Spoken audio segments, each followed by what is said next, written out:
Here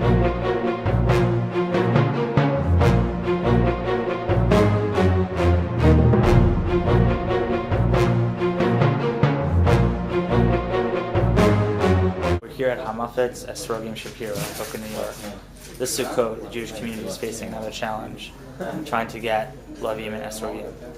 Due to the situation in Egypt, farmers were unable to export the Lavim. On top of that, U.S. Customs are holding thousands of Lavim and Hadasim. Let's take a closer look.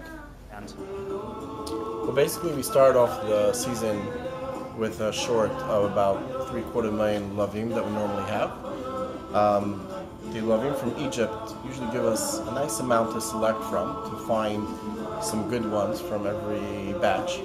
Plus also, they've been doing it for a really good price, and every store would buy them and usually include Lulav with a set because it was at a good price. This year, we started off knowing that we're not going to have access to that amount of Lavim, so we had to go and get Lavim from Israel, we had to get from Spain, from Arizona, from different places, and the cost in these places were much higher. Plus also we didn't have a good selection to choose from. So the situation with Lavim really set us back. Then we also have another situation right now that's actually in the middle of happening right now is Hadasim. We have a bunch of the economical Hadasim that were held up in customs right now. The customs workers, the guys over here in the port found something they didn't like, and they're holding a bunch of containers. As a result, we're not getting the cheaper Hadasim, and the more expensive ones that have actually came out are obviously much more expensive. So we're really being hit from all sides this year. It's an interesting year. And tell us a little bit about the differences of the etrog. You see, there's different prices for each one.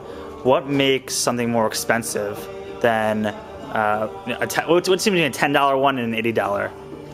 All right, so you're asking the golden question. So basically, we have the tradition that when Moshe Rabbeinu had the first time the mitzvah of Lulav and Etrog, he sent messengers all the way to Calabria, to the region of Calabria in the south of Italy. And that's where they chose the Etrog. So there's been a tradition for many, many years, for the past 200-300 years that we know about, that's written in history, to actually try and to go back to that region and to specifically seek out the Etrogim that come from that region. Now today, obviously the euro is a little more expensive than the dollar, and plus it's difficult to go and to travel to Italy and to go to those places. We have to buy it from the local farmers. And we don't always get the most beautiful etrogim from that place. Versus in Israel, Eretz Yisrael, thank God, there's been a really thriving industry of etrogim. They're able to do it for a much cheaper price, and the shekels obviously also better versus the dollar, although we don't know how much longer. Right. But so the Italian etrogim are much more expensive.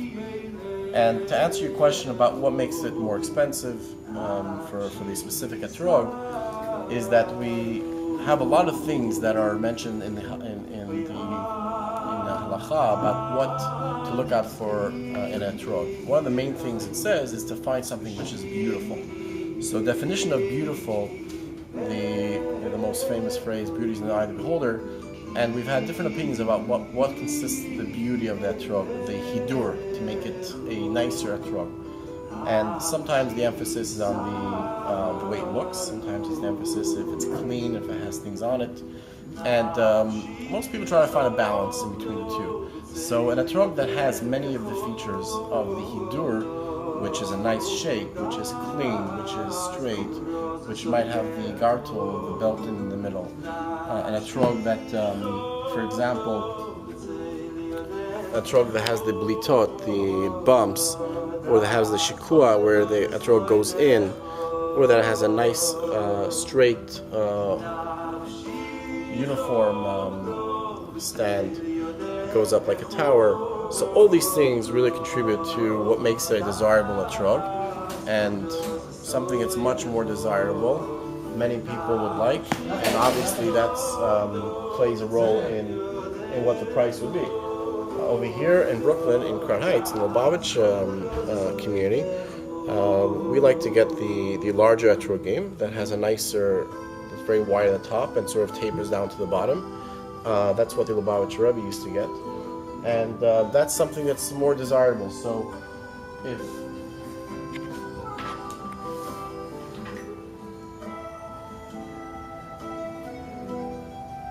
somebody finds a if somebody finds an etrog that is really, really nice and is clean, it makes it a very, very nice and costly etrog. This is not the perfect one, but you get the idea of the shape from this etrog. And what makes it kosher? What makes it kosher? The first thing we have to check is that it's not grafted, so that it's only an etrog. The second thing is that it's an etrog and not a lemon, not a grapefruit. A grapefruit or lemon can be flat, can be smooth, it's round. The etrog, like we mentioned earlier, has the bumps. It goes in by where it grows from the tree, and I guess that's the main things that makes the etrog kosher.